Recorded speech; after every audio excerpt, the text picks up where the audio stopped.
regular meeting. At this point, I'll call the meeting to order.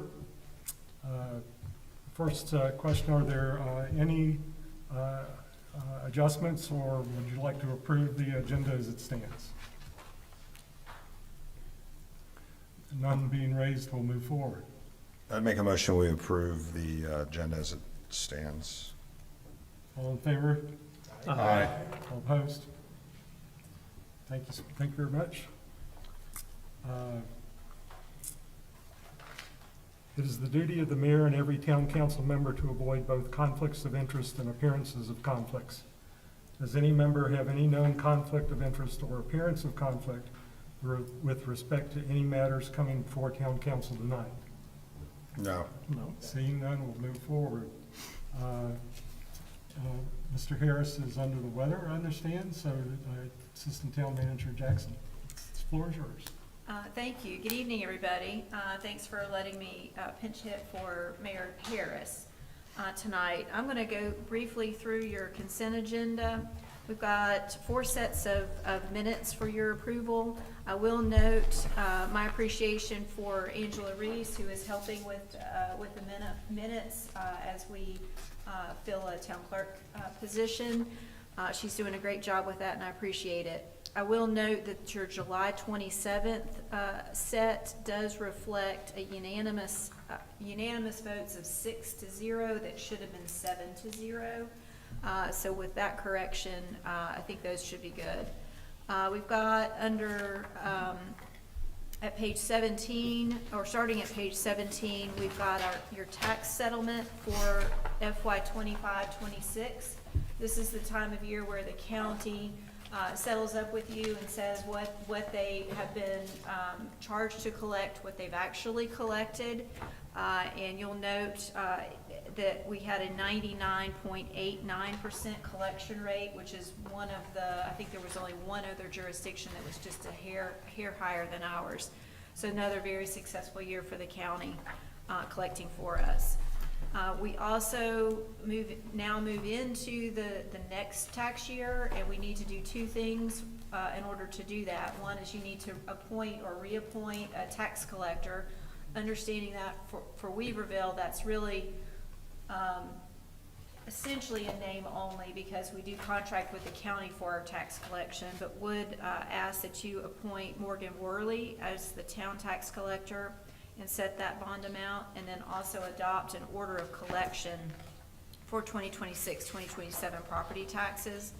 There is a resolution appearing at page 18 that does those, approves the tax settlement, appoints Ms. Worley as your tax collector, and sets a bond amount for her at $100,000, and then also approves the order of collection, which is in your packet at page 19.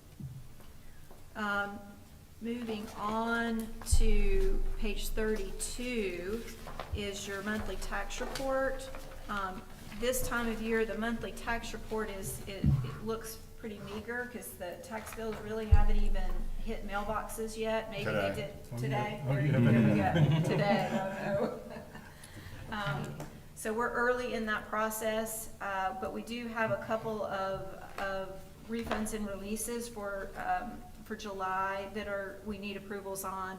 And I will note, if you're looking at the tax report, we noticed that the original billed amount was much lower than we were expecting it. And so Finance Director Dozier reached out to the county tax collector, and there was an error, and so it really should be 5.59 million in taxes, just over 5.59 million. So you'll see a change in that at your next report. But that was just an error on their end.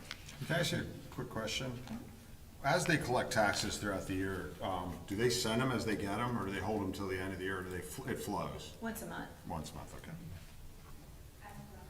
as collected. Perfect. Once a month, as collected. Thank you. All right, moving on to page 38. We've got some reappropriations to get approved with a budget amendment. at the end of your fiscal year, any amounts that are unspent in last year's budget revert to fund balance. And there's some projects that are in progress that we need to pull from fund balance back into this year's budget. And so I think this is, y'all are aware of this process, and so you've got several of those noted in your budget amendment. I won't read those in a detailed fashion, but those are just to pull forward the unspent funds to projects that are still underway. Moving on to page 42, we've got a road closure ordinance for the WBA's Art and Autumn event that is scheduled for September 19th. That project or that event is well underway to being planned and executed. Moving on to page 45, you've got Board of Adjustments. Board appointments for both the Board of Adjustment and Planning Board. We've got some reappointments. We've got some folks moving up from an alternate seat to a regular seat, and we've got some new appointments. What appointments do we have coming open next month? Do you know off the top of your head? I think this makes us full. Okay. That's my understanding. On to page 48, we've got a couple of change orders that we needed to get approval on the water treatment plant resiliency projects. We're narrowing in on the very end of this project, and at the end of the project, all of a sudden there are a few little things that have come out that needed some attention. So you've got a change order that adds $3,288 in 10 days, and you've got one that adds $11,451 in 13 days. We will, as this does kind of finalize in the coming months, we will have a capital project ordinance that we probably will bring back to you, or a budget amendment for that capital project, just to settle everything and make sure that all the budget amendments are done and everybody understands what that project ultimately cost. Excuse me, Ms. Jackson, have we ever got the permits for the new water treatment plant that we put in for? We're very close. Okay. We had some communication on that today. The consulting engineer on Friday. And this is on the expansion. Right. The resiliency is fully permitted. We're talking about the expansion, and they were waiting on just a couple of things from the consulting engineer that got finished on Friday, and those are now, I think, submitted or will be submitted early this week, and we're fingers crossed that that's coming very soon. And so once we get those, we can start taking Bidding. bids? Yep. Thank you. The goal that I would have on that project is to be out to bid and have bids submitted and perhaps be under contract by the end of the year. That's the hope. Okay, thank you. What has to happen between now and then. One note on that, and this does help us, legislation was adopted this last session that will allow us on this water project to open if we have 2 bids. Prior to that, you had to have 3, and so there is some help on some of these projects that are utility. Thank you. Next is a zoning map amendment for 21 Parker Cove Road. You heard that, I guess, a month ago it came before you for initial consideration. Planning Board looked at it. This is 21 Parker Cove was a conditional district that had several lots in a bit of an unusual configuration. The property owner is now asking that to be zoned to a conventional R1 district. Planning Board looked at it and with a unanimous vote agreed with that.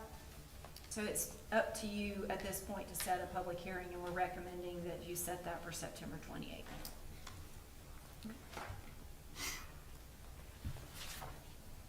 In a similar fashion,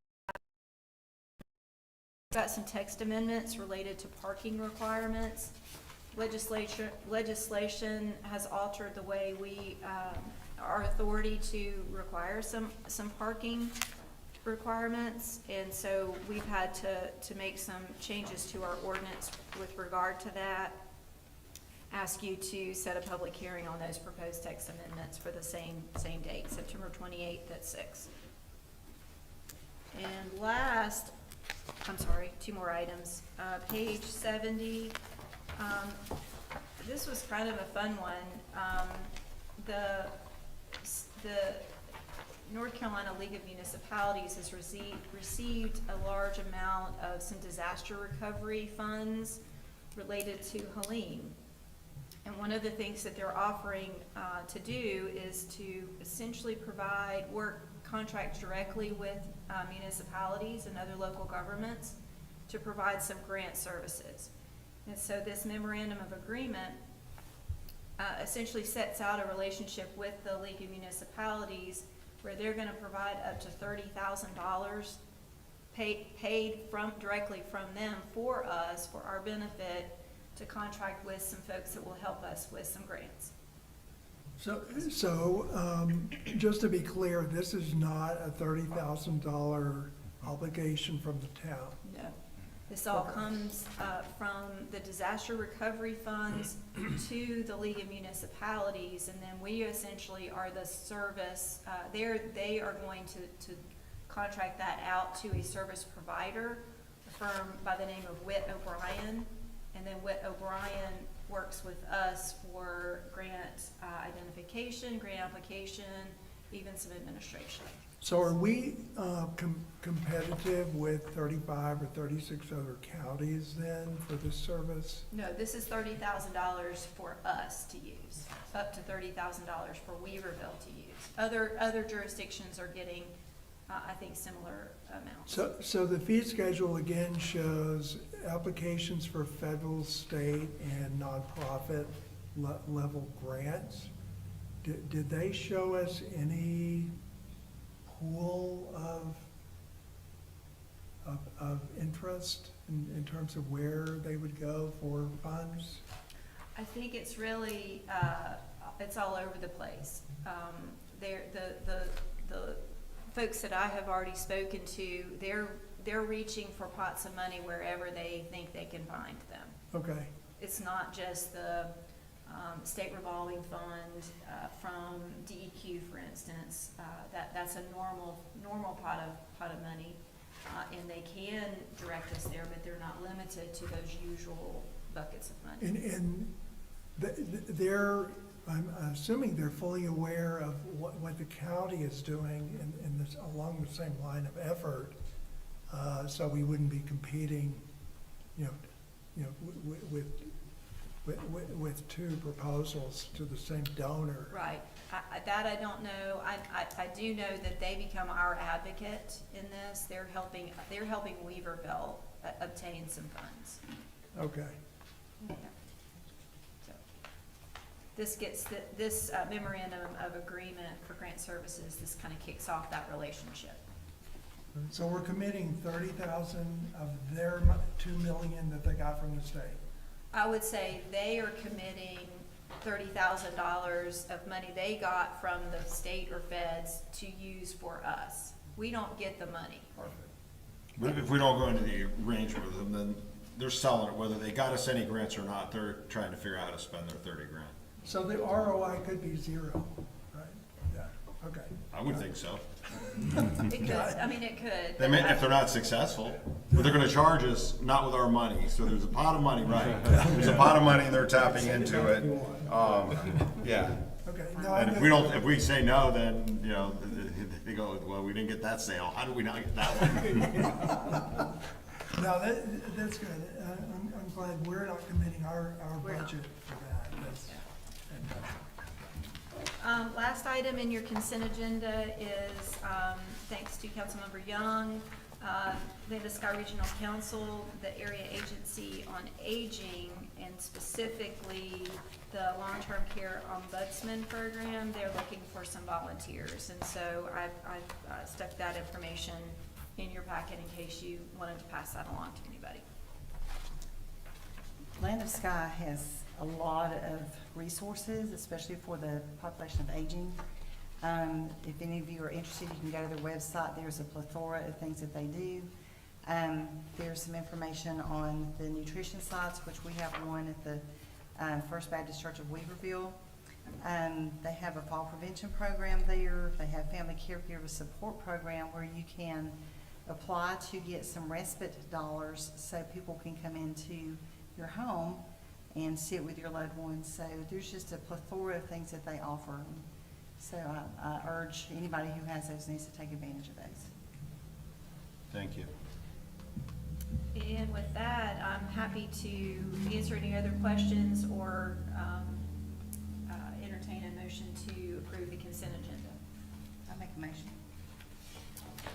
A motion to accept the consent agenda. All in favor, say aye. Aye. All opposed? That motion passes. Thank you. Town manager's report is in your packet at pages 84 through 87, just hitting the highlights. We do have a concert in our Music in the Park series that is scheduled for September 12th. That will be Queen Bee and the Honey Lovers. There will be some local food trucks as well. So hopefully, I know the last couple have been rainy. So hopefully we'll have a good evening for that. Public Works has added some decorative lighting to the island at the clock lot to try to help with some festiveness, especially with the First Fridays. I think that's been well received as well. They did a nice job. Manager Harris hosted a community conversations evening last Tuesday. There were about 10 to 12 people, and you'll see the topics that were part of the conversation in your packet. Merchants Alley update. I know this was something that the town council is very interested in. He is in the process of trying to make sure that the area merchants are included in part of this conversation. And so he is looking for a date to sort of pose some options to those businesses, and then we'll be bringing it back to you. So this is probably 8 vendors that are affected, and, you know, this is a delicate topic, which we're already hearing sort of, you know, reverbs from. Can we not just give them like 2 choices for a meeting date, and so that we can sort of check the box on this and at least get Move it forward. I think that's what he's doing. Yeah, I think if we, rather than asking them for availability, if we just tell them, here's what the town can host, and let them pick, and then basically call the date. There are 2 different groups, I think, that he's looking at meeting, the merchants, the businesses is one, and then also the residential areas as well, so trying to consider both. Yeah, and the other question I have basically is, you know, do we also need to involve, you know, our police and fire departments in that conversation? Because I think that's where the trigger is in terms of you know, talking about this. I'm certain he is talking to staff. Okay, Yeah. super. The fire department had an exciting event last Thursday. You've been told that the new fire engine was in, and they did a really interesting ceremony with that. They did what's called a push-in, and several of you were in attendance, and so I'm sure you found it as fascinating as I did. But this push-in ceremony really marks the time that the apparatus is now ready for service, ready to serve the community.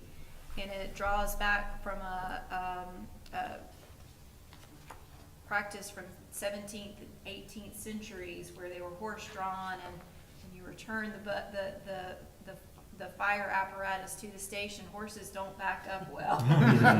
And so having to literally the firemen push the piece of equipment into their station. And so we got to see our engine pushed into the station and ready for service. All 40 tons of it. Yeah. So once they figured out how to get the brakes off. Yeah, As long as you don't have push outs now. that's right. You're not on a slope. That's right. How long, two things, how long was that thing on order for? Was it a year or 2 years? This one was the quicker one, because this was the stock truck. This was Okay. the fast truck when we had the one burn. And so this one came much quicker. We do have another one that should be here end of November, maybe beginning of December, and that's the one that's been on order for a really long time. So, we're hoping we actually put 2 fire engines in service in the same calendar year, which Perfect. would be amazing. And then the rescue truck that was approved, that's still a ways out. Back to school, again, staff has been helping to get everybody acclimated to first day of school today and making sure that traffic is flowing as well as it can. Encouraging folks this week especially to just be mindful that we've got kids that may have just started school and parents that are either out of practice or new to dropping off. So asking folks to just keep a special eye out and to pack some patience. During your budget process, we talked about the need for some debt service on some of our equipment purchases. And a request for proposals for that financing has been released. We expect that the proposals are due back on September 9th, and that we will be bringing those to you at your September 28th meeting for approval.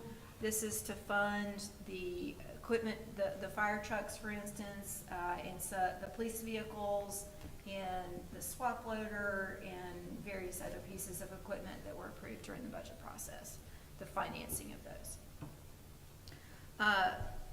All departments have been very active with training. I'm not gonna go into that, but we've had a lot of folks that have been out,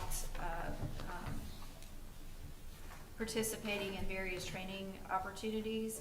We've also got a fairly good list of newly hired positions.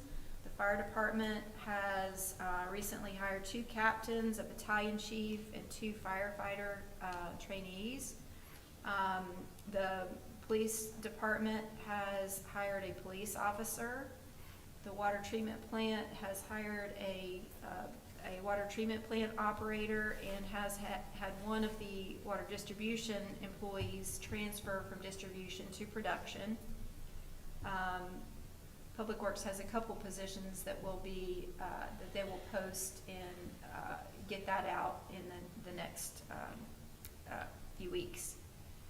Jillian Wright has been hired as the new HR director. Does she live in the area? She lives in Asheville. So she doesn't live in Spruce Pine or something like that? No, she does not. No, I understand. She does not. Lauren Ward, who is our AV aficionado, has accepted the part-time position for our finance department. So we're excited to have her on in a slightly different capacity. Yeah, we were able to get the town clerk communication coordinator, PIO position posted last week, and so it's out awaiting some submittals on that. That's open until filled, and we will be, I think first look of applications is mid-September. September 11th Remembrance Observation will be Friday, September 11th at 11. We do have U.S. Air Force retired Colonel Hank Shin that will be speaking with us. The Hominy Valley Acapella Christian Men's Choir will provide some patriotic, the national anthem and some patriotic songs. I don't know whether you want to, Councilmember Young, if you wanted to add. There will be songs like this at the area businesses, so look for those and invite people to attend. This is probably less attended than some of our other events that the Patriotic Committee puts on, so we do encourage folks to come and, never forget what happened that day. So I encourage folks to come and support that. This is the 25th Yes. anniversary. Yes. Wow. Lake Louise Playground, we do have a temporary closure in place as we prepare the site for a new covering that is safer and hopefully more durable. That began last week. It's a fairly involved process, so we ask for everybody's patience as that work is underway. The Active Weaverville Committee is sort of rejuvenated, now meeting once a month. This group has about 15 people that are working on, they've identified four focus areas: pedestrian and bicycle access and safety, parks, recreation and programming, policy and education, and regional coordination and outreach. This group will also be helping us as we work on updating the Parks and Recreation Master Plan. Manager Harris's speaking and teaching events are noted there, and then the upcoming town meetings and events. We do have a Labor Day holiday on September 7th with offices closed. The planning board meeting, which is usually on that Monday, they're meeting on Tuesday, September 8th at 4 p.m. Tree board meeting at 6 p.m. on September 9th. The September 11th observation, 9/11 observation is on September 11th at 11 a.m. at the community center. We've got music in the nature park at 6 p.m. on September 12th. Town Council's regular workshop meeting is at 6 p.m. on September 14th, and your next regular meeting is at 6 p.m. on September 28th. Jennifer, did you want to mention this one? I'll mention No. it in just a minute. Okay, very good. Yep.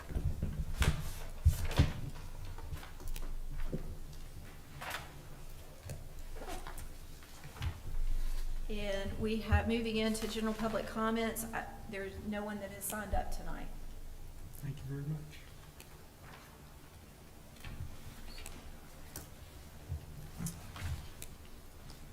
So we have no general public comments, so the discussion, action items are up, and Salvation Army presentation. Captain Sherry Stokes, welcome. Hello. Hello. Before we get started, it sounds like from the town manager's report, you guys have a lot of great things happening, so you should be very proud of that. And then one other thing, for your 9/11, this is just a little bit of education.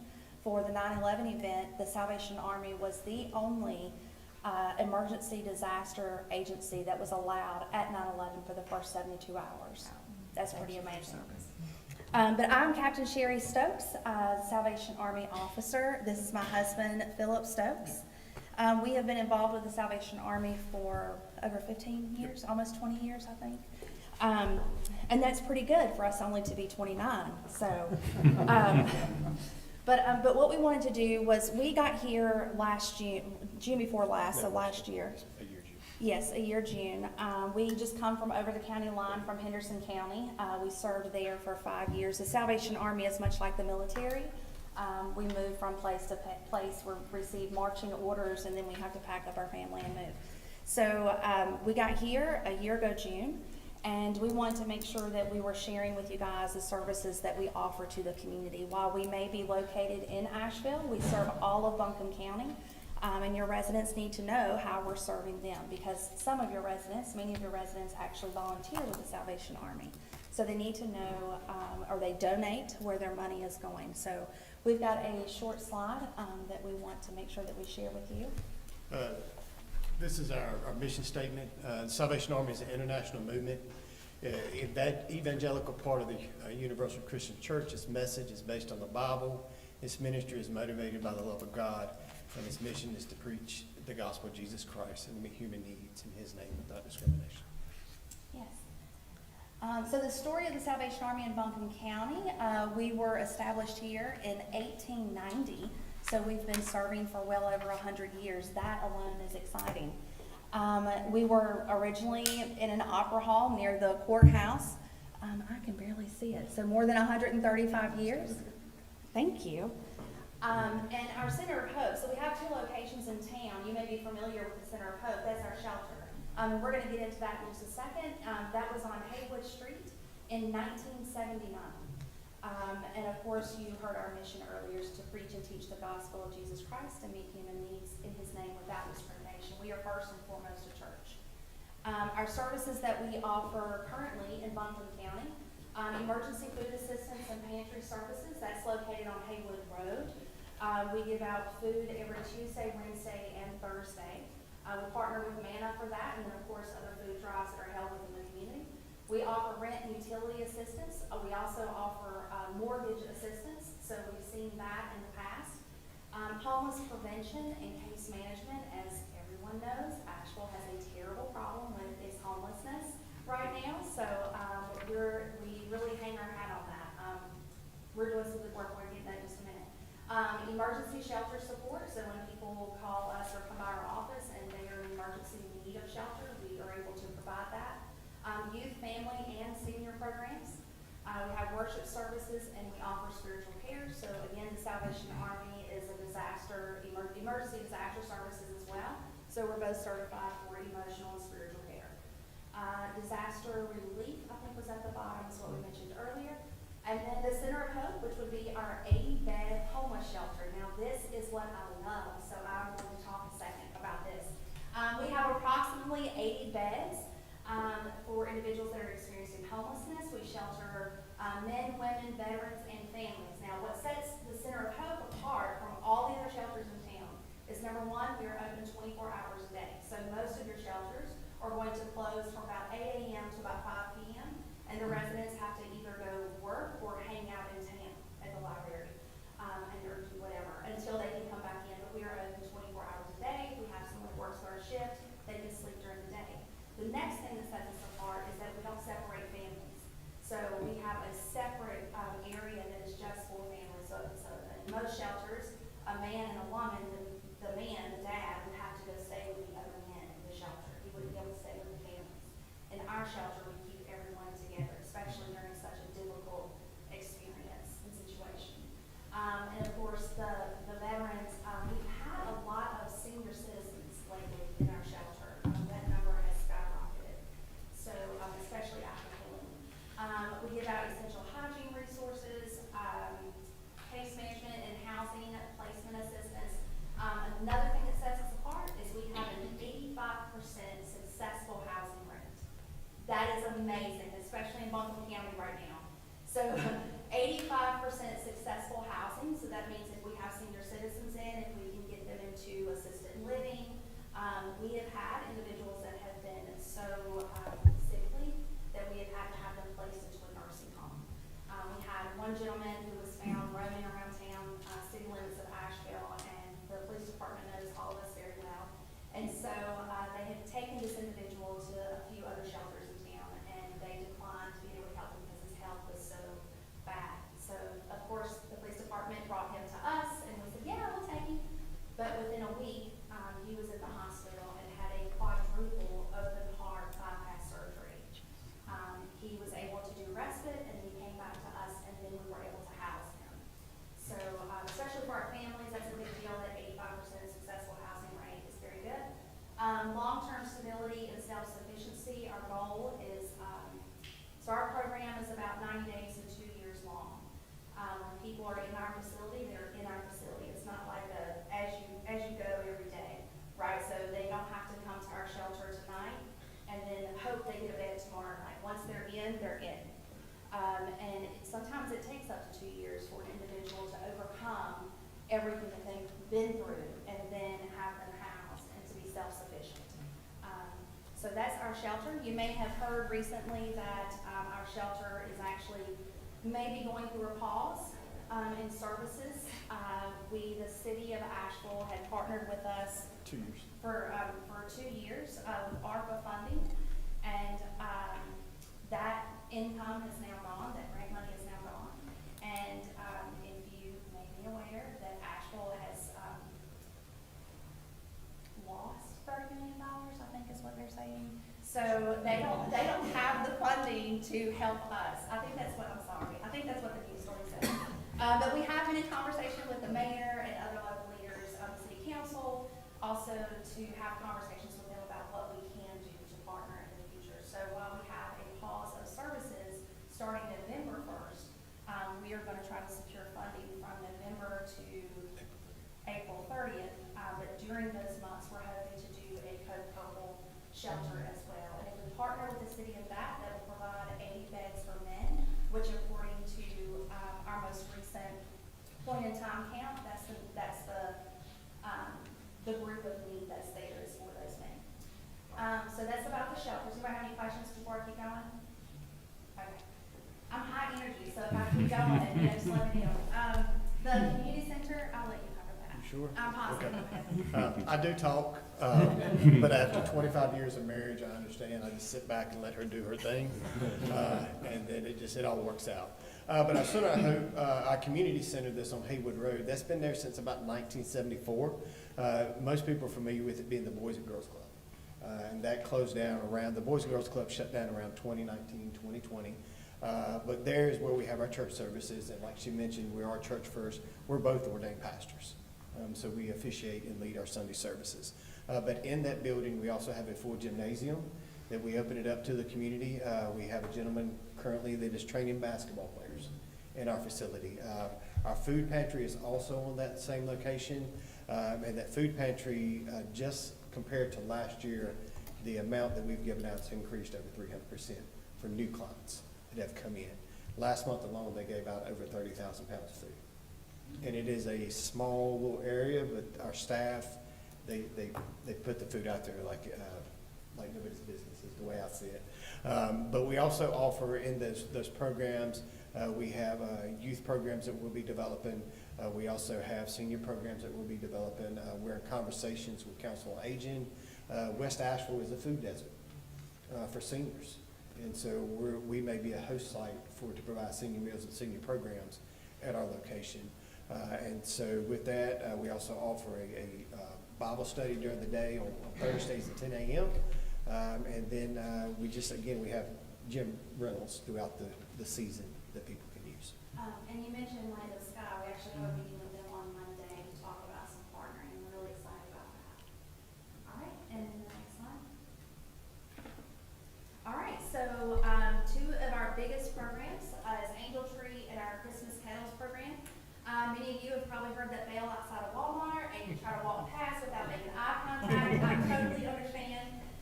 But we, with the kettles, that budget alone is supposed to support all of our social services that we offer throughout the year. So the utility assistance.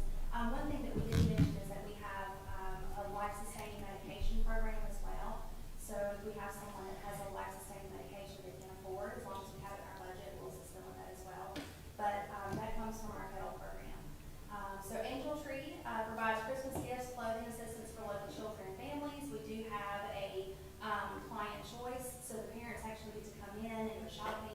We found that offers much more dignity for the parents, but it does take away from community members getting to have an angel tag with the child's name and being able to shop. So trying to make sure that we're meeting both of those needs there. Community partners and donors adopt angels to make Christmas brighter. The Red Kettle campaign raises funds that support ministry and social services year-round. And volunteers and donors are essential to the success of both of these. Captain, do you want to elaborate on your kettles? The volunteers is the biggest piece. There's a lot of people think that everyone you see ringing is a volunteer. That's not true. While we do have some volunteers, we do hire individuals to work during the season. But what I look for is individuals that need a job. Just last season alone, there was a gentleman that rang out in front of Walmart, done really well, stayed at that door the entire season.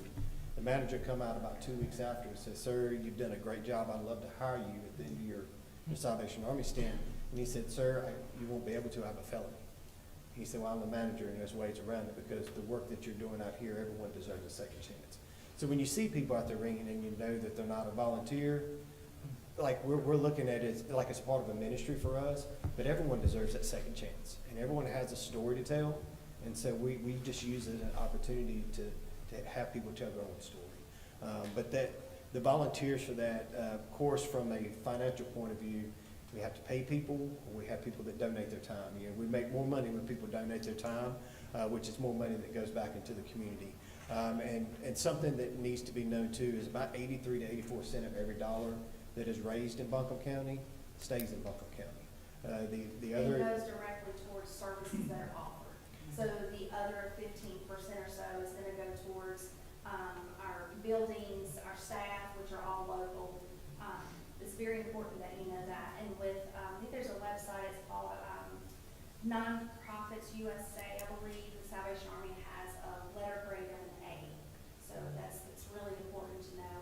Sorry to cut you off. Something to mention about the Kettle campaign also, is that yes, 85 cents of every dollar goes back into the community, but whenever someone is giving to any nonprofit or any agency or church, it's very important that they know exactly where that money is going, because our community members have worked very hard for their wages and to support their family. And so we try to make sure that we're very transparent in our budget and how we're pouring into the community. So if you ever give money to the Kettle or you donate monthly to the Salvation Army, just make sure that you know that you ask questions, the hard questions, and that you know how we're serving. Is that okay? Yes, I'll have. So how can you help support the Salvation Army of Baldwin County while we are also serving? It would be volunteer, donate, ring the bell, sponsor Angels for Child, organize a drive, and pray for those we serve. But most importantly, if you have anyone in your family or in your community that is in need, please send them our way. I have been known to deliver food boxes. I will do it in a quick minute. And I have a heart for the elderly, so going into nursing homes and doing community care is something that we do as well. That's part of our ministry of ours. So we just want to make sure that you guys are aware of the services that we offer the community most of the time, and we're approaching all the municipalities, all the town councils, because we feel like there's been some type of break in communication where maybe the Salvation Army hasn't shared what we're doing or advertised. But it's important that your community members know what resources are available, and we are listed on 211 as well if you utilize that. Do you have any questions? Oh, yay! Yeah, Yes. so, I've been a bell ringer many times Thank you. through Rotary. Yes. And I'm just wondering, in terms of marshaling volunteers, are you getting the support you need from organizations that step in for this campaign? Well, I would first like to say that is some really healthy competition going on between Rotary and Kiwanis. Oh, that was in Henderson County. Y'all should start that. That's some healthy competition.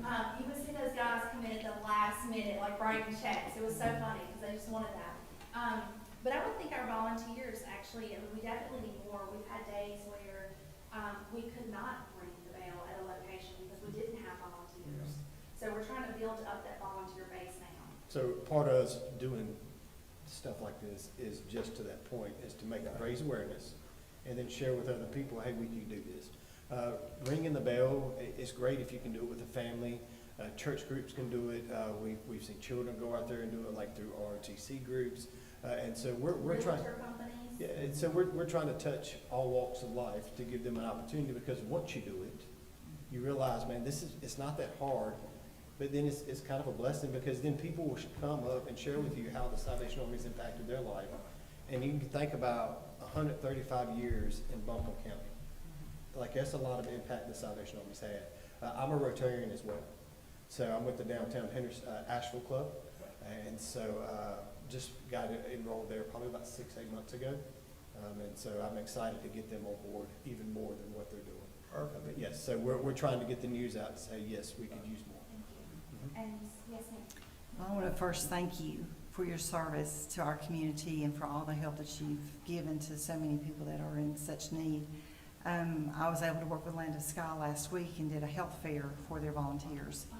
And the thing that everybody said is they are the ones that are blessed. They're giving the blessing to the people that need it, but the volunteers are the ones who feel that they got blessed from doing this opportunity. So thank you for that.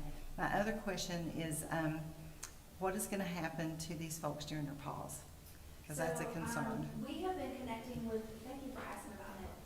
We have been connecting with other shelters in town. So right now, as we told you, we have a capacity of 80. So right now, we're actually down to about 20. Okay. Which is good, but not good, because there's people that need housing. So we partnered with the other shelters in town. We've also worked diligently on getting people housed. We've got our case managers pressing them, because now more than ever, they have an exit date.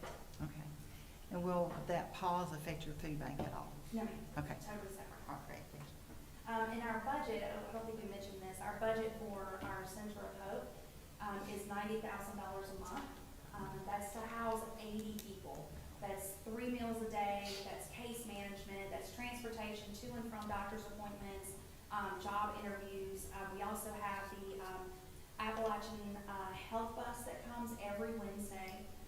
So it's a big budget. So it's a lot of donations that would have to come in. But we're number one, we're trusting the Lord. Number two, we know that we're doing good work, and we know that we've got great partnerships, and we do have good support.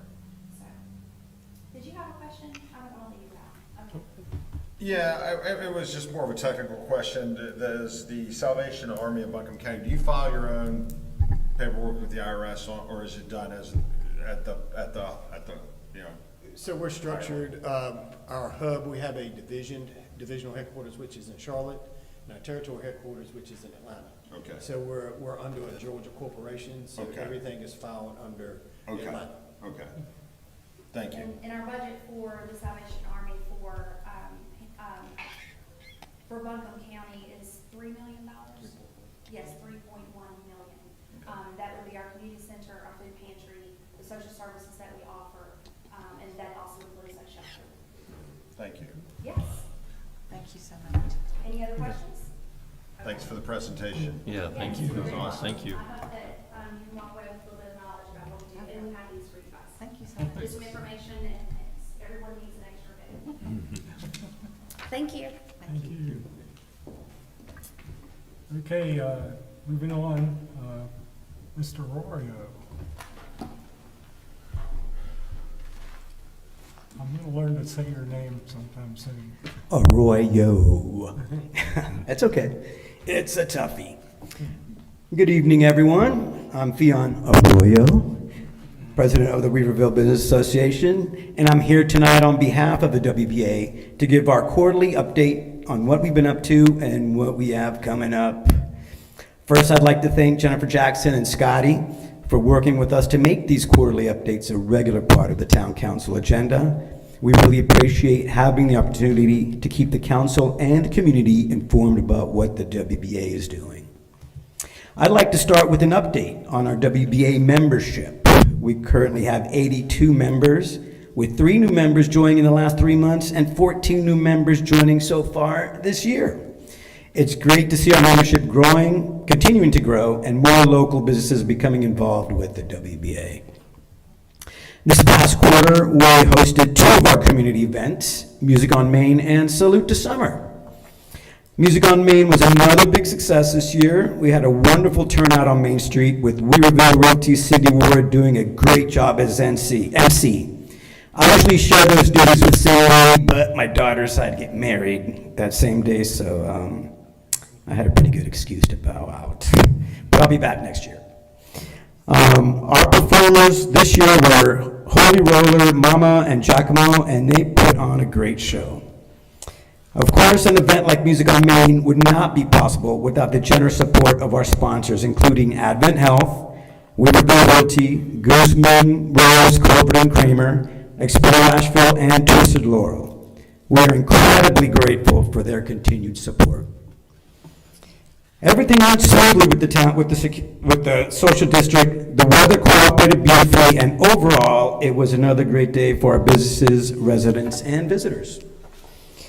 Our next event was Salute to Summer, which took place last Saturday. This is the one WBA event specifically dedicated to the children and families of our community.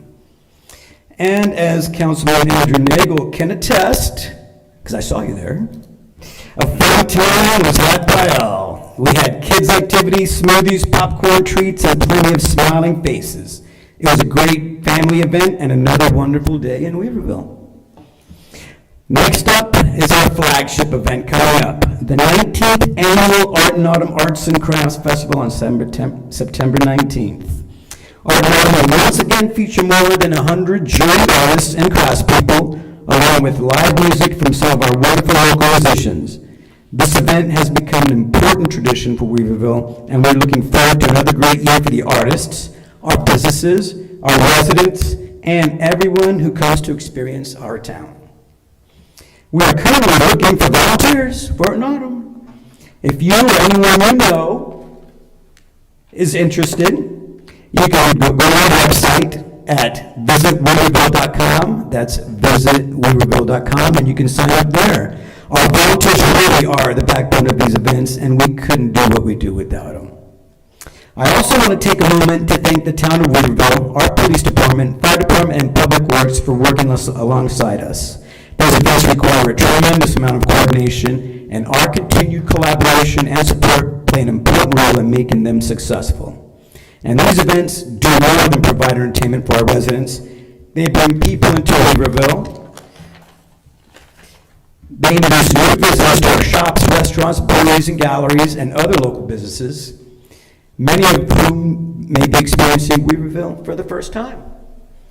I always like to say, well, really, Rob Mangum saying, is we load the hopper with new visitors, who then get to discover everything our wonderful town has to offer. I'd also like to welcome a new at-large member of the WBA board, Erica Lumpert of the Inn at Amherst Farms. We're excited to have Erica join the WBA family, and I know she's going to be a great addition to our team. Before I finish tonight, there is one important matter the WBA would like to address. At a previous town council meeting, a figure of approximately $85,000 was publicly stated as the town's cost associated with WBA events. The documentation subsequently provided to us showed the actual figure to be $18,825.26. This is obviously a very significant difference. Because the original $85,000 figure was stated publicly, the WBA respectfully asked that the correct figure also be publicly clarified and entered into the record so that our members, our businesses, and the community have an accurate understanding of the costs associated with these events. We would also appreciate some clarification as to how the $85,000 figure was originally arrived at and presented publicly without first consulting with the WBA or verifying the actual costs. I think that this is especially important because inaccurate information of that magnitude can unintentionally create a very different perception of the WBA and the events we work so hard to provide for this community. Our goal isn't to be confrontational, it's simply to make sure the public record is accurate and that future discussions involving the WBA are involved on verified information. We value our partnership with the town, and we want to continue strengthening that relationship through good communication, collaboration, and transparency on both sides. So I guess we're just asking for a clarification that the $18,825.26 is correct. Yeah, we don't know. Okay, cool. I mean, we don't know. Somebody may get back to you. All right. If you're lucky. Thank you. Yes. So as an overheated volunteer for Okay. Arden Auden, I proposed last year that WBA purchase a parking assist drone to actually look at the capacity availability for communication by radio. Did you do that? Could I personally do a drone I'm thing? not talking about you. No, I'm kidding. Could we do that? We could look into it, but, nothing's Yeah. out of the No, question. my experience last year was a lot of people are trying to get into parking that's already filled, but we don't have a way of communicating to Where the each open other- parking to is. each other where we're stationed, that we have capacity. Yeah. So Well, that's maybe if you can visually identify parking places, or, around town, our customers are gonna be more accommodated. yeah, Somebody okay. probably has- Well, that's something we can bring up with the Art and Autumn Committee, and they can address that. Thanks for the suggestion. So And I wish- I got a question for you. Oh, my God. No, go ahead. Do I need to speak up? I don't think I could be as loud as Fionn. Am I too loud? Yes, unbelievably. Maybe I should talk like that. Yes, perfect. All right, so I think your numbers are great, 8214. When I sat on the Asheville Area Chamber of Commerce, they always told us the numbers of new members. What they never told us was how many left. So are you up, you got 14 new for the year, have you lost any for the year? I'll talk outside the microphone. I'm sure we have, there's always people dropping Well, out. but it's a good metric, right? To go, if we got 82, are we up or down, you know? I think so- we're up. Good. Than we've been. All right, you know, good. and especially after, the things like the pandemic and Yeah. the hurricane and stuff like that. Okay, just a We're point of starting to come reference back. that might be useful for you, not me, but to go, are we up or down? It's a good data point. Up is always good. It is. Second, I do want to thank the WBA for putting on a non-alcoholic event. I'm an alcoholic, and I can tell you, these events around town wear you out if you don't drink. Everything's about beer, and, there was kids there, my grandkids, I took my grandkids, and that easily could have been, let's have a beer. And I think it was awesome, and I greatly appreciate you guys doing that. So thank you. Well, thank you. You're welcome. And my only question is, why didn't you do the slip and slide? Yeah, no, that ain't happening. My grandson did, okay. My 2 grandsons did, that was enough. Tim, one last comment. Yeah. We're going to shut down Main Street again this year. And, the topic that council has basically been debating is about what the new hospital is going to do to impact, our emergency access up and down Main Street. Yeah. So, my encouragement to you, and you've heard this before, but, I think the WBA board needs to be talking about how do we accommodate emergency vehicles once the hospital is up. And the proposal, I think, has been made that we shift the shutdown of Main Street south toward my house to allow Merriman to stay open in case we have an emergency, so that they don't have to go around. Well, that's going to be, I can't answer that question right now. That's going to have to be a question with the committee, Art and Arden Committee. Oh, yeah, absolutely. But again, my recommendation is. Get in front of it. To see, start the conversation. Get in front of it. Oh, yeah. Yeah. Go ahead. Oh, I thought someone said something. I did, I'm always chiming in, just, I sit over here and talk to myself. Yeah, thank you. All right, well, and with that, I think that about wraps it up for this quarter. Thank you all for your time. Thank you for your continued support of the WBA, and we'll see you again in November. Thank you. Thank you, Keon. Appreciate it. Councilmember Young, Yes, sir. an update about Advent for us. Thank you very much.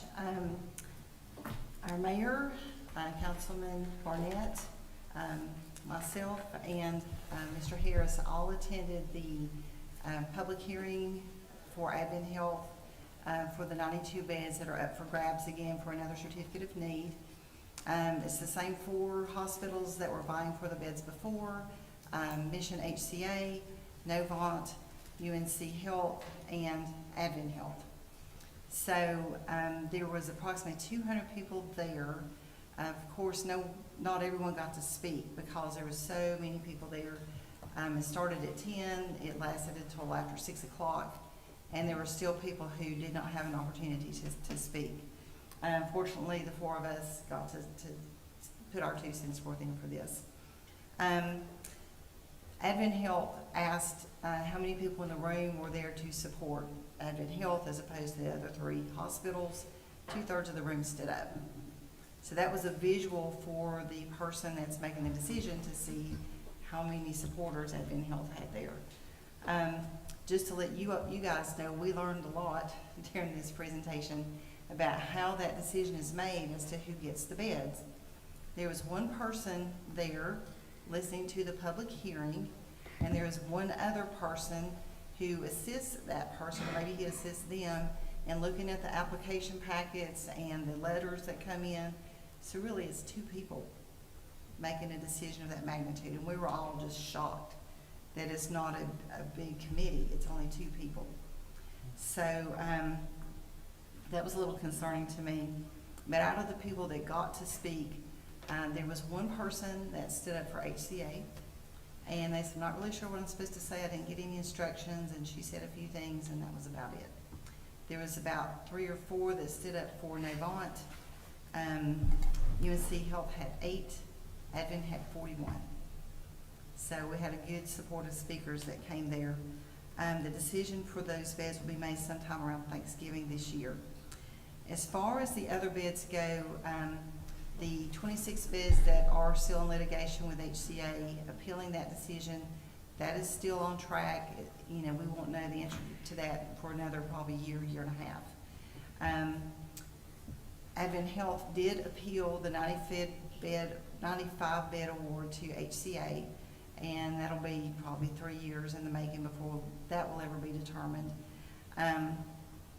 So we're still hopeful that with the new 92 bed certificate of need, if we get those beds, we could possibly have a 185 bed hospital. Advent Health's goal is to have a second tertiary hospital in Montgomery County. And if UNC Health gets the award, that's just another 92 bed hospital that would have the same level of services as what they're planning for now. But if we have more beds, then that can increase the level of care to a higher level, so it would be more beneficial and more competition for HCA, which could also offer a better quality of care for all of us. Let's see, one more thing. As far as Advent Health's outreach into our community, I think you may have heard on the news that they are now providing whole blood to Yancey County EMS for trauma patients. And that was implemented within the first week as when they got the blood. So they're going over and beyond the outreach into our communities. They also went into Yancey County EMS and taught their EMS providers neonatal resuscitation. So if they have a birth that's out in the field and they're having to resuscitate a newborn infant, now they have the training to do that, which I think is phenomenal. As far as construction goes, the steel for the medical office building will start mid-September, so hopefully soon we'll start seeing some building erected there. The hospital steel will start erection in December, and Highway 2570 median work will begin mid-February 2027. Awesome. Thank Thank you so you. much. Thank you. I got a quick question, and maybe you know the answer, and maybe one of our attorneys here knows the answer. Why does the state have to approve a hospital adding beds or being built? You know, what is there a state statute, state law that maybe we could work with? You know, is that a good thing or a bad thing? I find it odd. That is the case in North Carolina. Not all states have certificate Right. of need. A lot of states do, but North Carolina does have a certificate of need, and I think it's primarily to reduce duplication of services in a small area, good and bad to that. So it also prevents hospitals from going bankrupt. I know there were some hospitals, for example, in Pennsylvania, that can't afford to keep the doors open. And so they're having to close those hospitals. So some of our very small hospitals in this region struggle to make ends meet, especially with the Medicaid and Medicare cuts. And it's really hard for those rural areas to have enough people who have insurance to pay the bills to keep the doors open. So it's to prevent some of those things. Thank you. Some of the research that I had done about the CON process is that it's a very old process and it hasn't been updated in years. So it's, you know, it's pushing the stone up the mountain kind of thing. So, Yeah, I mean, our state, our local folks helped us, you know, they've helped us with different things, and I don't know, to me, it seems antiquated, but I'm not fully informed. I'm a firm believer in fair market competition, even if it was a hospital or a nonprofit. I mean, you had the Salvation Army was here talking about services, and there's some overlap with other services, and we all decide how we want to, you know, who we want to give money to for those services. So, interesting. Thank you, both of you. we have a Weaverville watershed property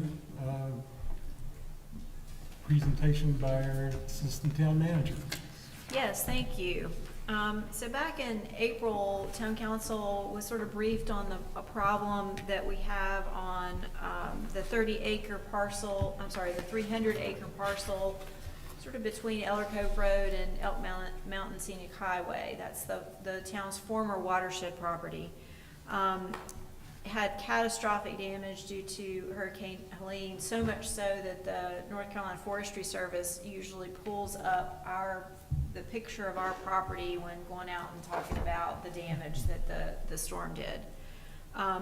So we've got a lot of, about 175 acres of that, maybe as much as 200 acres of that has a tremendous amount of down trees. That is creating some impaired emergency access with trees obstructing emergency access, and then a huge amount of fuel load that raises the risk of wildfires. And so we came to y'all with a problem and a potential solution, and I'm really pleased tonight to say that what we had hoped could be put into contract actually is now under contract. So the town has contracted with a logging company called Mainline Natural Resources, and a local nonprofit, Ecoforesters, who is will essentially be the advisor and monitor on all of this. This property is a really important one because it is under a conservation easement that is held by the North Carolina Land and Water Fund and monitored by the Southern Appalachian Highlands Conservancy. So there are regulations on what we can and can't do with it. Through some site visits and a lot of conversation that Council Member Indries has been a big part of, we were able to convince the folks at Raleigh through the Land and Water Fund that this really, a lot of these down trees really do need to be cleared, especially right along the old logging roads. And so Mainline Natural Resources is particularly well suited for this work because they pride themselves on minimal disturbance to the area that's being logged. They use a cable logging system, which was really fascinating to me. So instead of just hooking a cable on and just dragging tree trunks through this really important property, those logs are lifted up and then flown over on these cable rigged systems, so it's not damaging the actual forest floor. This work is due to start as early as this week. Your packet said next week, but they were a little bit delayed. And so we expect that some of the work will start next week, but the majority of the logging will be done in November. The town is going to support this project through supplying some rock and gravel for the sort of the entranceway where their landing deck has to be located. We are obligated to do some invasive species removal so that doesn't get spread further into the property, and then some gating, some lockable gates to make sure that folks don't get in there. On the back end, the Forestry Service has identified this as a project that they'd like to help us with through some of the grant funding, hurricane relief funding that they received.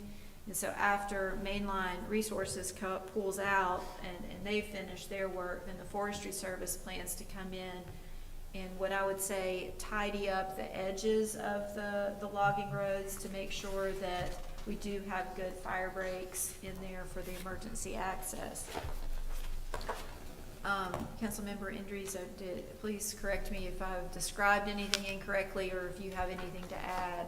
Yeah, no, I think you covered it well. Yeah, the Forest Service is going to come in afterwards because the Mainline Natural Resources will just be pulling out timber and they're not going to do any post cleanup from that. And so what the benefit with the Forest Service program that's available is that they will come in and truly establish fire breaks along our roads. And so it's a nice two-part sort of approach that we're taking here.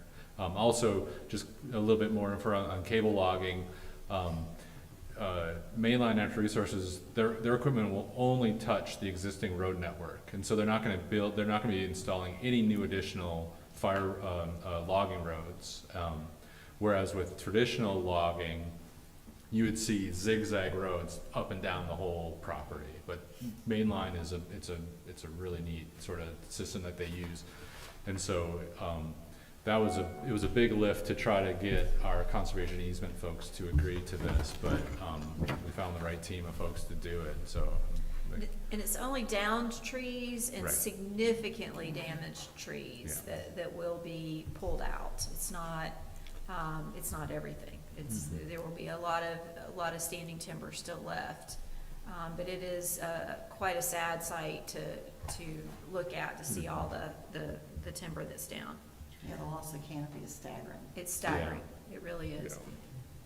So the town's financial contribution, we don't need anything from you right now, but I do anticipate that we will be coming back to you for a budget amendment. I think it'll be on the minor end, given that we approached this project and thought we were gonna be in the $200,000-300,000 arena on this. I think we're gonna be more like $20,000, which is a really big deal. But we will, one of the parts of, we want to wait just a minute, a meeting or two to bring that back to you, because we do think that within a month or two, we're going to have the final FEMA checks. Some of that is not allocated yet, and it makes sense to me to use some of those FEMA funds for a storm-related project. And so these are funds that aren't sitting in our fund balance right now, that I think we'll be able to reuse for this project. So. Yeah. Also, just just state that the costs are associated with this project will essentially remain on the property when the logging is done. So like, it'll help improve access for public works when they go to do any kind of maintenance or management. The gate that is installed will remain, so they can close off the access but open it up when their equipment needs to get on there. And so I think it's related to this logging, but it'll provide benefits for town beyond just the initial logging. Well, it helps, obviously, thank you for spearheading this and making it happen. The people that live off of Elk Mountain Road, right, we're at risk of, something catastrophic happening and then their house is burning down. Right. And then Yeah. at least not us forget that we got a ton of money for putting this in the conservation, that we spent all of it on the community center, but, we got some, so 20 grand if that's all our part is, that's nothing, obviously. Agreed. Obviously, the community out there is very interested. I think the public is kind of interested in this as well. We do have, you've got a flyer in front of your each of your spots, and there's some over on the table by the door, but we will be having a public information meeting that town staff and eco-foresters will be putting on in order to let folks know what's happening and the whys and the hows and the whos of what's happening. And that is scheduled for September 10th from 10 to 11 in this room. Very good. Thank you for that. You're still on deck for the amendment for the cellular tower, Lisa. Yes. Yes. Last item that I have for you tonight, there's a U.S. Cellular tower lease on property that is up behind Public Works. It's way up on the hill, really very inaccessible, and that tower lease has been there for pretty long while. As you probably understand, U.S. Cellular has sold to T-Mobile, and right now they don't have any equipment on that tower. We do have a lease in place that was due to renew in January 1 of 2027 for another 5-year term. Instead of terminating the lease, they would like to amend the terms of the lease in a few, I would say, minor ways. And so your town manager and I recommend that you consider these amendments. So one is to amend, so your term will begin January 1, 2027 for your new 5-year term. And then it will add another 3 additional 5-year terms so that your end date is, if it's extended out, is December 31st, 2046. They do ask that the rent schedule be modified just a little bit. Right now, you're getting, I want to say $1,823. Don't hold me precisely to that. I can find it for you if you want me to. And that was due to go up as of January 1, 2027. They've asked to hold and have that go down to $1,800 for the first 5 years, and then start into that schedule of increasing rents. We talked to, I don't know, there are a couple of you that were on council when y'all talked about this a while ago. It came up in terms of, do we grant a permanent easement? And the feeling at that time was no to that. And when you also consulted a bit with Roger Cordell on the amount, and I actually gave him a call, and he said that he thought that the $1,800 a month, he says it's more than he's getting, and he's got a bigger tower. So I think that it's probably, even at that slightly lower amount, it feels like it's probably still in a good range for you. When they say they no longer have any equipment on the tower, is that them, and are they sub-renting it to other people with equipment? Is there? I think that it's empty right now. There's nothing on there. What they're trying to do is get some folks on there, some locates or co-locates on there. Yeah, I mean, and we talked about, like you said, I was in favor of, doing it in perpetuity, because I don't think cell phone towers are gonna be around. I mean, we're going to satellites on everything, so I'd be shocked, doesn't matter, if we make it to 46. Right. You won't be here anyway. Well, you might not be here, I'll be here. Okay.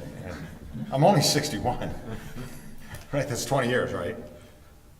So I plan on being around until I'm 81, but, yeah, it'll be interesting to see if they actually, because, who knows, and then it was good revenue for nothing. Right. And then it just goes away. I mean, it doesn't cost us anything. Let me also add, the liquidated damages provisions, those are not actually usually very standard. They're not. That was. That is an anomaly, so to get that is a big win. That was. For all you folks. Is that like was if the tower negotiated. falls over and? If they leave and cancel their lease, now you can sue for damages for what you're. The rest of the term of the The rest lease, of the okay. term, but you also have a duty to mitigate. Okay. So this 2-year provision here gets rid of that duty and says, you have to pay me for 2 years. If you leave early. And that's actually not standard. Okay. We did some negotiating on that, and I was pleased that that's where we landed on that. What we did get in this amendment, it does give them a right of first refusal, so that if we were ever gonna sell the property, I can't imagine what circumstance that would be. We do have a right to, or they have a right of first refusal on it. So that was a minor give, but I do, like Councilmember McGuire, it was a big deal. That's what jumped off the page for me, Yeah. actually. They still have all of the obligations that they have now to remove equipment if they do terminate, or at the end of their term, they have to remove all above-ground equipment. I move that we approve the First Amendment to ground lease for the 15 Quarry Road Tower site as proposed, and authorize the mayor to execute all required documents. We have a motion on the table. All in favor, say aye. Aye. Opposed? Thank you. Motion carries. Thank you, Jennifer. That was well done. Okay, so Chief Summer, you're here. Sneaky. It's on you. Good evening. Good evening. I'll start the quarterly report. I don't have a radio voice like Fiona, so I like to stand way over here. I'll start the quarterly report with this graph. Mr. Nagel, I did bring you a 2025 copy if you wanted to do a side-by-side comparison. This was a lot of numbers to do a side-by-side. I wanted to give a couple little highlights though. Last year, our incident reports were higher each 3 months. This year, our citations and warnings are higher by a significant amount. So one of those are reactive, one of those are proactive. I think we're seeing some decline in incident reports, both from not having perhaps asset protection be quite so aggressive at Walmart, for example, will lower our incident reports, or the decline of some of the fraud reports that we were getting that were trending very high last year and things like that. In July, though, I looked, as I was comparing side by side, I looked last year at our town violations and warnings. And in July, we had 34, and I clutched my pearls for a second. And then I thought, oh, I know what it is, and I thought that we should touch on this. This year, we approached the 4th of July much differently. If you remember, you may have breezed past it, but we did actually amend the parking ordinance for the 4th of July that did not require the police to be so responsive to the on-street parking. We instead, the police department bought 60 no parking signs and erected them in the neighborhoods that we know historically had parking issues that made it too congested for vehicles to pass, and lined those streets on one side that said no parking. So some people would park on one side, but it left the other side open for vehicles to pass. So I think that approach was successful. I did not spend the next 4 weeks taking complaints about parking tickets, so I think that's good. I saw the signs on Brown Street, thank you. You're welcome. The next slide we have is for calls for service. This was a little easier to do the side by side there, and you see that in May they were similar, and then both June and July we had much higher numbers for calls for service. I expect that trend is just going to continue to climb as our town gets busier. Activities of interest, a couple quick touches on those. For example, audited by the SBI Governor's Crime Commission. What's that, you might ask? They came to the office to see if specifically if we were compliant with the Juvenile Crime Commission. So if we brought any children in that had committed crimes, were we putting them in cells? No. For those of you who've had a tour, we don't have a cell.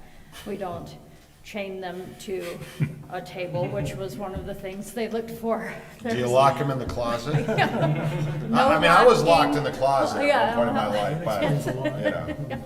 No, none of those things, so we did not have any problems passing that, but this was something that's supposed to be happening on a regular basis and had not happened at all, to my knowledge, since I've worked for the Weaverville Police Department. So it was a first for us to go through. We purged records between 2000 and 2006. This is a nod to our evidence technician who doubles as records management and has been taking a lot of records law classes. When we moved down to the missing person found with the use of the drone on its first day of service, that was a missing adult who was traveling with their care people and went missing. We launched the drone and were able to see him and surveil him without interfering, because he would have a negative reaction to law enforcement presence. So we could watch him until his caretakers could get to the location where he was found. And then we did not have to have a traumatic law enforcement experience. I participated in some of the chief selection, and I spent today helping with the chief selection for Asheville, so keep your fingers crossed for Asheville. I was the speaker in the North Carolina Police Execs Association conference, and they asked me to speak specifically on my unconventional leadership. In case you were wondering. I did write some notes here that our CRO and administrative assistant attended a meeting for the Council of Aging at Land of Sky, and they are really excited to start implementing some new things down in the police department with Andy's last year before retirement. So they came back on fire with a lot of ideas.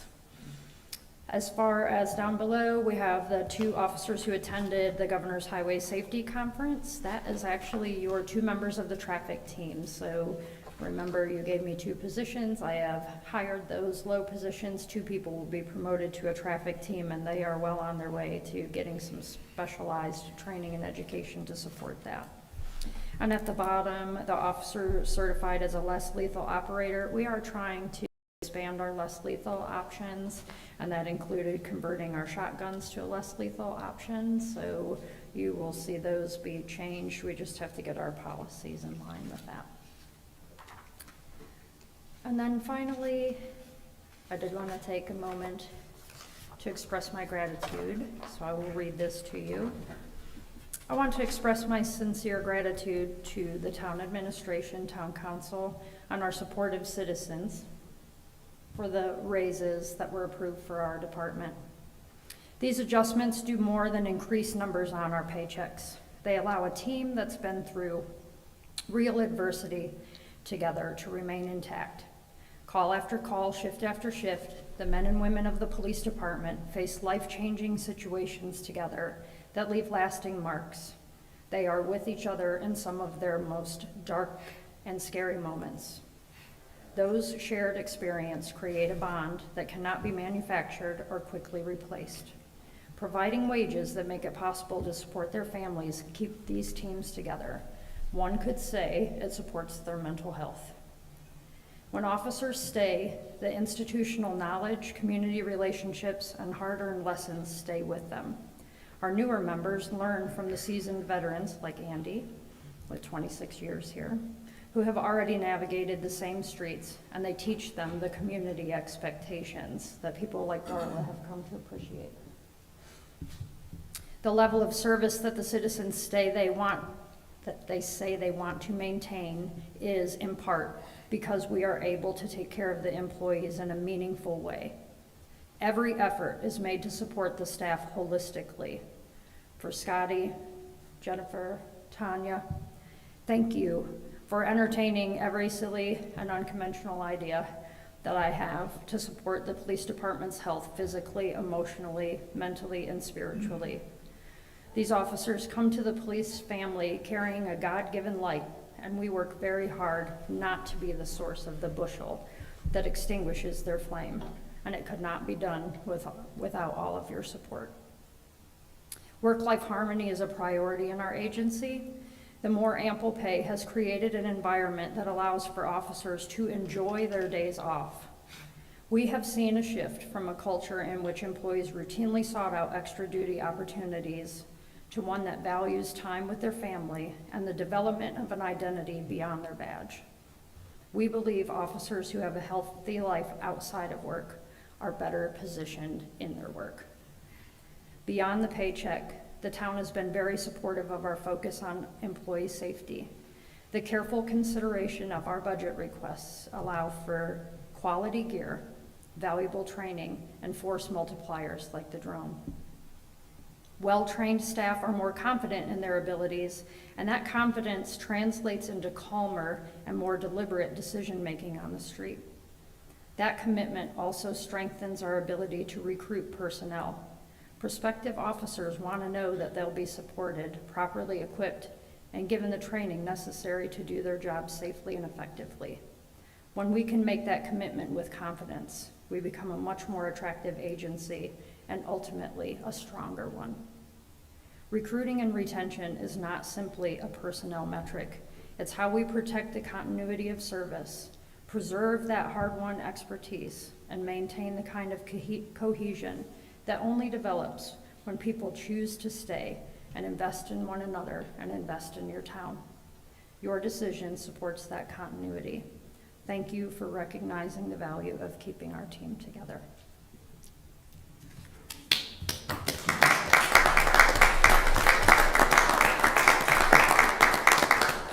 Thank you, Summer. Chief Cafex. Good to see you, sir. Thank you. Good to see each of you all as well. I don't know how you follow that. I would like to echo what Chief Oberlin said. the support that you all are giving to both of our departments, it's not going unnoticed. The pay raises have been great. It is a step in the right direction for both of our teams to continue to grow. As you know, in the fire department, we've lost a few, we've gained a few, and I'll get into that in a few. But I believe that we're starting to stabilize now, and I think we're going to start to see our opportunities to start to grow in the department. And that is in no way possible without your all support, and I thank you all for that. In my report, it is my pleasure to come once again and speak on my department. As I told you last time, I can talk about these guys all day long, but I will try to keep it short. You can see our numbers for the quarter. We ran 576 calls, and I won't bore you with the breakdowns, but you can see about 48% or so are medical calls, and then about 27% are no emergency found when we get on scene. Fires are down. A lot of the other stuff that we are doing is on the downward side, and that is due to the efforts of our fire marshal and his prevention efforts that he is doing out in the field to try to make our town safer. Just a pie chart that kind of shows that a little bit better. It gives you a little bit better visual of how big that is when you think about the number of medical calls that we run. The big one that I like to look at is the number of in-city versus in-county, and we're at about 42% in the city, or 243 calls, and then about 49% out in the county, with the remaining almost 9% in mutual aid. With training hours, and this is something that's always very important to me, well-trained firefighters are safer firefighters, which lead to safer citizens. We averaged 89 training events across all of our members, with an average of 4.7 events per member, about 805 hours, which is a little over 42 hours of training for the quarter for each one of our firefighters. And then physical fitness, 54 events for about almost 500 hours of training, so that our firefighters are healthier, safer, and better prepared for the challenges that we face in the field.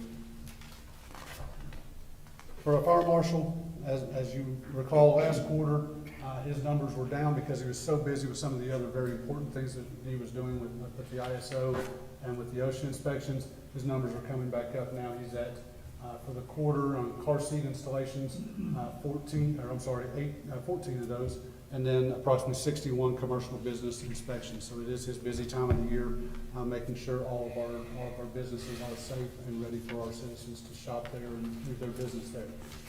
Fire prevention education classes, the numbers are big. Anybody that came to the July 4th Street Festival, I would challenge you to say that was only 250 kids. It seemed like it just never ended, the number of children that we saw, and we were partnered right beside our friends in the police department, and their tent was just as busy. It was a great day. It was my first time being in town for the 4th of July festivities, and I had a blast. It was so much fun. Hard work, but it was a lot of fun. Our official ISO ratings are in now. We do have the certificates in hand, so it is official that in the town we are an ISO Class 2, and in the North Buncombe District we are an ISO Class 3. One that's very important that the ratings don't always show is that we are not only an ISO 2, we are a very strong ISO 2. Our overall score was 86.8. All we need is to get to a 90 to be that Class 1. So we're only 3.2 points away from that. We are looking at areas that we can change some things and make some growth and do some things to try to better that score and get us to a better place. I'm very happy with that ISO Class 2. It speaks volumes for the capabilities of our firefighters.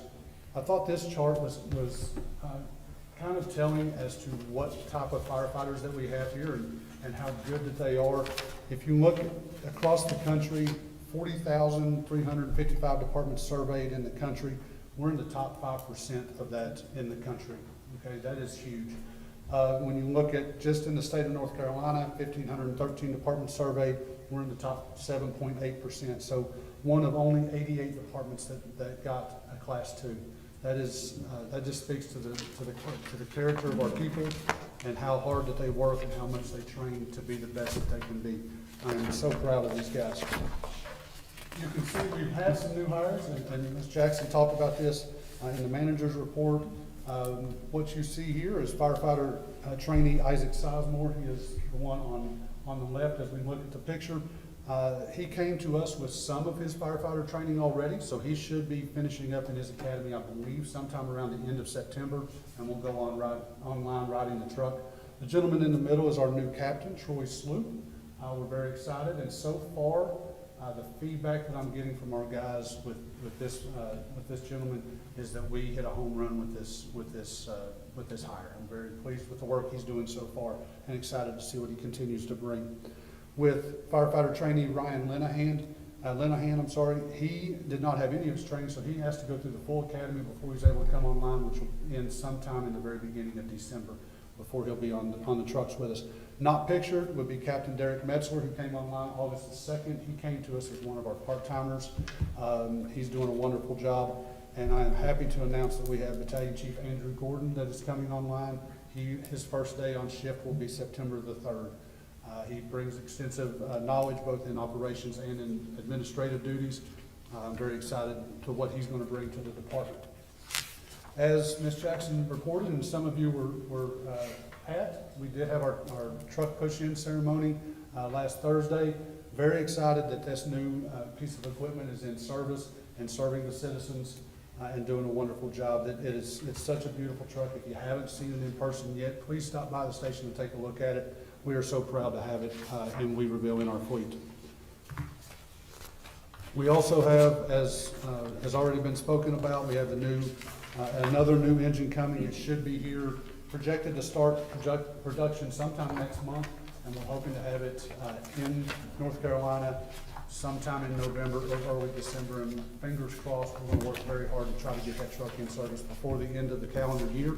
And then, of course, we have our rescue truck that will be here sometime in December of next year, projected right now. That truck has been on order for quite some time. We're excited to get that. As I said, I'll talk about these guys all day long. I'm happy to represent them. If you have any questions, my phone is always on and always available to each and every one of you. Thank you all. I'm sorry. Yep. Yes, sir. So Chief, we started an impromptu applause for Engine 82 at the intersection of Weaver and Main Street last Friday. It was heading to the station, but anyway, I yelled at the folks in the cab and said, "This is the new one?" And they said, "Yes." And all They are so proud of the truck. It's a beautiful truck, and it's such state-of-the-art equipment. It's so much better than what it was replacing, being as old as it was. It's going to do great things for us. So, thank you all. If you don't mind, could you explain to people why it's black and white instead of red? That's a very good question. They wanted to change this and to go along with the school Blackhawks here in town, just to try to show some pride in our community and show some pride in the area. These guys are so, anybody that heard Chief Duckworth talking about it at the push-in ceremony, you can just feel how excited he is for this. It brings a new scheme. If you remember, our previous trucks were white with the red stripe. This with that black cab over the white, it's really a sharp truck, and they're taking great care of it. They're going to continue to do that, and it's an exciting time right now. And I can't wait to get the sister truck that's going to be here later on. It's going to look as close to identical as we possibly could, going from a stock truck and the new one being the spec truck. So It's beautiful. yes, thank you. All right. Yes, sir. What's the outlook on getting additional hires? I know there's been some struggles with the hiring. Is that So we have, currently, we're taking applications. Currently, we've had several come in. We've had a few that are firefighter EMT that have come in already. We were at 2 or 3 of those so far, and it's only been up for a couple weeks now, I think. And then we have a couple that have put in for engineer positions that we have posted. We're hoping, right now, we're projecting for September 12th to do the physical agility testing for a group and see how many of those we can get. We're hoping that we can get 3 or 4. I know there's a couple that are in the academy right now that are not hired by a department somewhere else. I have room to take on 1 more of those, and we're hoping to be able to do that as well, depending on how they do on the testing and things like that. So my fingers are crossed that end of September, maybe into October, that we'll at least have 3 or 4 more that we can bring on board. That's the goal. Hopefully more, but at least that many is the goal. All right. Thank you So- for all you're doing. So I have a question. Okay. I'm just not good at raising my hand. I'm just good at speaking out of turn. So I was having a conversation with some people in the county, one of the things I'm struggling to get my head around, and either you'll know the answer or one of these two will know the answer. So we've had the conversation of municipal fire departments versus volunteer fire departments. They're really not volunteer. I think most of them get paid. Right. And it was brought up of how they're paid and then how we pay, and is that a competitive disadvantage? And then I heard it was, but maybe I didn't hear right. And then I got in a debate yesterday with a friend of mine who knows some of this stuff, and he said, well, that's your choice in Weaverville, how you pay overtime. I said, I was told it was a state law. And he said, no, it's not. We choose to pay, and we could pay differently. Was he, because I lost a bet then, he was correct. You guys are all nodding. Yes. Yeah. What way do you think to attract and keep talent, just like we've asked on wages and things? If you, I mean, somebody picked that at some point, because we could probably unpick it. What would you suggest is the best way to handle overtime? But I think that's a little bit of a complicated answer, to be honest with you. Okay.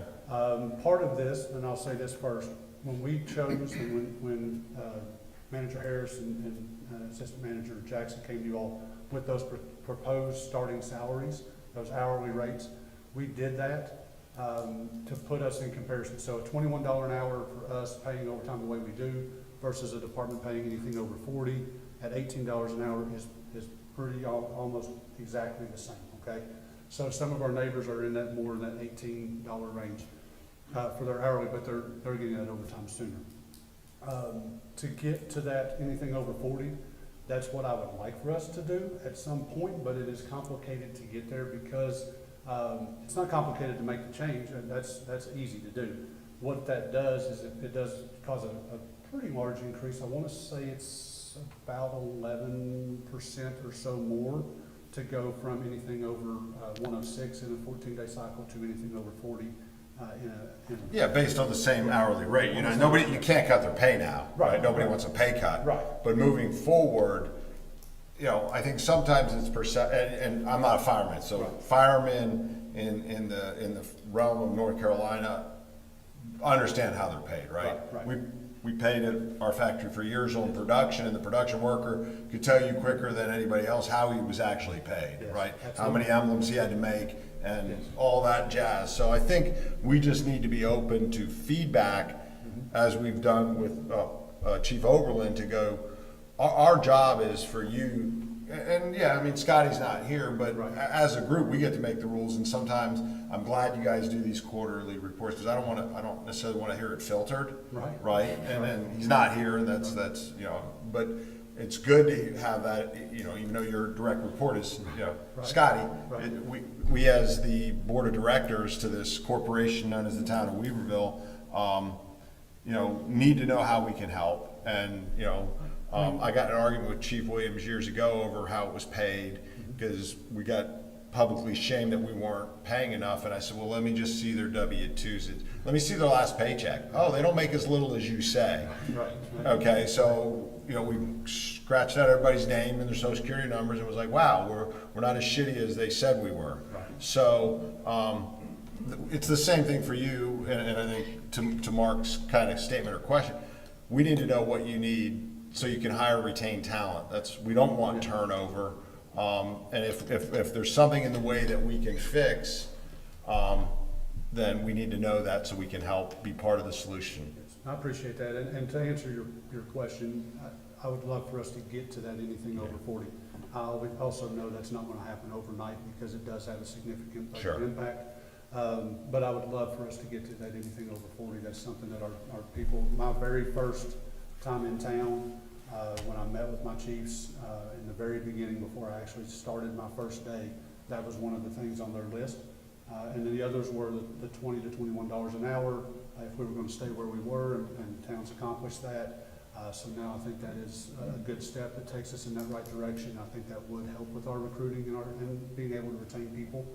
And there's other things, and we're working on some of the other stuff internally with, you know, how they feel that they are taken care of. Sure. We're working hard on that. Everybody is, the town has done a lot of things with benefits and things like that that have been improvements as well. So we're making progress.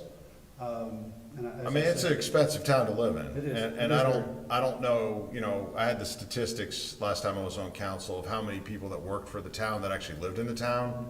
And I think it was, you know, James Eller was it at that point, right? If he's still here somewhere. And that's sad, right? You know, we had 61 employees and I swear it was 2. So, you know, we need to understand that we as a town have created expensive, or town councils have created an expensive town, and how we can help the people that keep us safe, you know, anyways. And I've had some preliminary talks with Tanya and a little bit with Ms. Jackson on some ideas. Not ready to share those yet, but we're having some preliminary talks on some If you things need a that I ping think pong will- table, we can buy you a ping pong table. I like it, I appreciate you. My last thing I'll stop, Mayor, is you guys need matching shoulder patches, so you need some black and white patches. I saw the decal on the truck, I'm like, you know, we gotta get you an order in for some, matching new, uniform patches. I like it. Sounds It's a good. great idea. All right. I want to thank you for all your great work that Thank you're you. doing out there. It's tremendous, it's visible, and I thank you for all you're doing. Thank you, I appreciate that, but it's all about my people. That's why I'm here. So, thank you all very much. Thank you. Thank you. Is there any more business come before council this evening?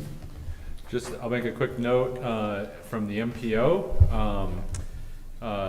There's a new pedestrian bicycle advisory committee that was stood up, and former council member Catherine Cordell was appointed to that committee. So she'll be doing great work for us on our behalf in Active Weaverville. So it's exciting. Thank you. Thank you. Anything else? This is a great opportunity if town council has any brief updates on committee assignments, projects, or business outreach that y'all have been working on. This is a great time to mention that. Sure, I got appointed by the North Carolina State Legislature to be on the AV Tech Board of Trustees. So they're stuck with me for, you won't get all my undivided attention for the next 3 years.